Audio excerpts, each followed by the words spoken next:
안녕하세요. 스포보드입니다. 대한민국은 아시아 최고의 축구 선수들을 보유하고 있습니다. 현재는 월클 손흥민, 골든볼 수상자 이강인 등 많은 선수가 있죠. 그럼 과거의 아시아를 주름 잡으며 활약한 대한민국 레전드는 누가 있을까요?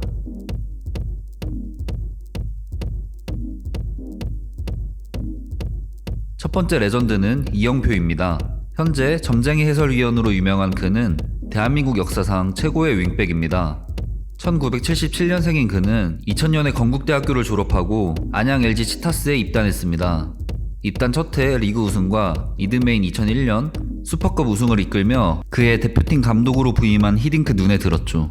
그는 2002년 월드컵에서 수비수임에도 불구하고 에이스의 상징인 등번호 10번을 달고 포르투갈전 박지성의 골과 이탈리아전 안정환의 골든골을 어시스트하며 맹활약했습니다. 월드컵이 끝난 후 히딩크 감독이 PSV 아인트호벤으로 복귀한 뒤 2003년 박지성과 함께 이영표를 네덜란드로 데려갔습니다. 이적 초반에 약간 부진이 있었던 박지성과는 달리 이영표는 이적과 동시에 맹활약했고 PSV의 리그 우승과 챔피언스 리그 4강을 이뤄냈습니다. 특히 2004년에는 리그 베스트 11에 선정되는 모습을 보이기도 했죠. 이런 활약을 바탕으로 이영표는 2005년 토트넘에 입단했습니다. 입단 첫 시즌부터 뛰어난 기량과 과감한 오버래핑을 보여주며 토트넘의 주축으로 자리 잡았습니다. 두 번째 시즌 초에 아수 에코토에게 주전 자리를 빼앗기기도 했었지만 겨울에 열린 아스날전에서 달라진 수비력을 보여주었고 그 후 주전 자리를 공고하게 지켜냈습니다. 이영표는 토트넘에서 3시즌 동안 총 93경기를 뛰며 준수한 활약을 펼쳤고 2008년 후안데 라모스 감독이 부임한 후 주전 경쟁에서 밀려 도르트문트로 이적한 뒤 알힐랄, 밴쿠버 화이트캡스를 거치며 선수 생활을 마무리했습니다. 대부분의 사람들은 선수 시절 이영표가 헛다리를 무기로 상대 수비를 제치는 모습을 기억할 텐데요. 그보다도 항상 기복 없이 안정된 플레이를 펼치는 것이 강점이었던 선수였습니다. 다음 레전드는 홍명보입니다. 현재 대한축구협회 전무이사를 맡고 있는 그는 대한민국 영원한 리베로입니다. 1988년에 고려대 소속으로 국가대표에 발탁되었던 홍명보는 92년이 되어서야 상무를 전역하고 포항제철 아톰즈에서 프로 데뷔를 했습니다.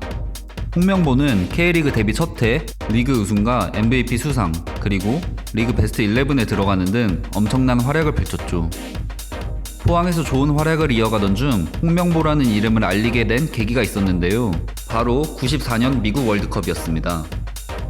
첫 경기인 스페인전 0대2로 지고 있는 상황에서 홍명보는 1대2로 추격하는 프리킥골을 성공시켰고 경기가 끝나기 직전 서정원의 골을 어시스트하여 2대2 무승부를 이끌어냈습니다.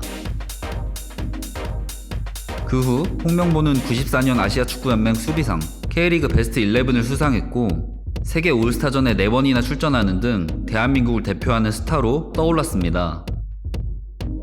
홍명보는 1999년 이적한 J리그 가시와 레이솔에서 전성기를 보냈습니다. 당시 레이솔의 감독 니시노 아키라가 그를 영입한 이후 우리 팀이 얻은 효과는 헤아릴 수 없다 라고 말했을 정도로 좋은 활약을 펼쳤는데요. 수치가 그 사실을 증명해줍니다. 98년 레이솔의 경기당 실점은 1.7골로 총 실점이 67점에 달했는데요. 홍명보가 입단한 99년에는 경기당 실점 0.8, 총 실점 56점으로 급격히 감소했죠.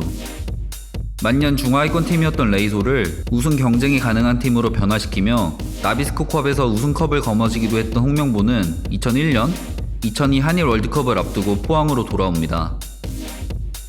사실 2002 월드컵을 준비하는 동안 홍명보는 히딩크 감독과의 기싸움이 있었는데요. 일례로 히딩크가 몇 달 동안 홍명보를 국가대표에 뽑지 않기도 했습니다. 하지만 히딩크도 리더로서의 홍명보의 가치를 인정했고 본선에서 홍명보를 중심으로 한 3백 수비를 기반으로 4강 신화를 썼습니다. 선수 생활을 하는 동안 바르셀로나, AC 밀란 등 여러 명문 구단들에게 제의를 받았던 홍명보가 만약 유럽에 진출했다면 어떤 모습을 보여줬을까 궁금하네요. 다음 레전드는 안정환입니다. 현재 활발한 방송활동을 이어가고 있는 안정환은 대한민국 축구의 유일한 판타지스타입니다. 안정환은 청소년 대표팀에 뽑혔을 때 오렌지를 처음 먹어봤을 정도로 불우한 어린 시절을 보냈습니다. 어려움 속에서도 축구를 포기하지 않은 안정환은 1998년에 부산 대우 로얄즈에서 데뷔했습니다. 데뷔와 동시에 김주성, 샤샤와 함께 부산을 이끌며 리그 베스트 11에 뽑혔고 이듬해엔 K리그 24경기 14골을 기록하며 사상 최초로 비우승팀 MVP에 올랐습니다. 그런 활약을 바탕으로 안정환은 2000년 2년 임대 계약을 맺고 이탈리아 팀 AC 페루자에 입단했습니다. 안정환은 첫 두 경기에서 미비한 활약을 펼치며 14라운드에서 교체 출전할 때까지 벤치를 달궜습니다. 그러나 교체 출전 이후 계속 출전 시간을 늘려가며 시즌 4골 1도움, 3번의 MOTM, 2번의 주간 베스트 11에 선정되었고 다음해 등번호 10번을 달고 2경기 연속 MOTM에 뽑히는 등 준수한 활약을 펼친 후 2002년 한일 월드컵을 맞이했습니다. 2002년 월드컵 조별리그 미국과의 경기에서 동점골을 넣더니 16강전에서 골든골을 넣으며 우승후보 이탈리아를 침몰시켰습니다. 세리에 A에서 뛰고 있던 안정환이 말디니를 상대로 헤딩을 따내 부폰에게 골을 넣었으니 당연히 이탈리아로 돌아가면 크게 평가를 받을 거라고 기대했지만 현실은 정반대였습니다. 안정환의 골든골로 이탈리아가 탈락하자 이탈리아 전 국민은 패닉에 빠졌고 페루자의 구단주가 안정환에 대한 엄청난 인신 모독을 퍼부으며 안정환이 이탈리아로 돌아갈 엄두도 내지 못하게 만들었죠.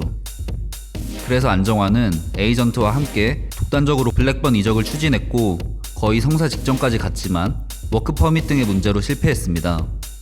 여기에 여러 계약의 문제가 얽혀서 그는 일본 제1리그로 갈 수밖에 없었고 그 후 FC 매츠, 디스부르크, 수원 삼성, 그리고 다렌 등에서 활약한 뒤 선수 생활을 마무리했습니다. 안정환은 엄청난 축구 센스와 재능을 겸비한 선수였습니다. 그런 그가 블랙번에 입단해 자신이 가진 기량을 만개했다면 어땠을까 하는 아쉬움이 남네요.